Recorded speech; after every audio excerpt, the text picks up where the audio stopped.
Diqqat ta'ziya. O'zbekiston fuqarolari uchun og'ir judolik.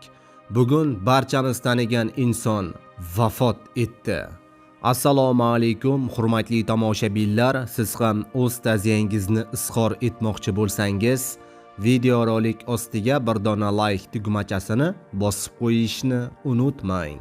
Diqqat qiling. O'zbekiston qahramoni, yozuvchi, tarjimonshunos va adabiy tanqidchi Ibrohim G'ofurov vafot etdi. Ibrohim G'ofurov 1937-yil 27-dekabr kuni Toshkent shahrida hunarmand oilasida tavallud topgan.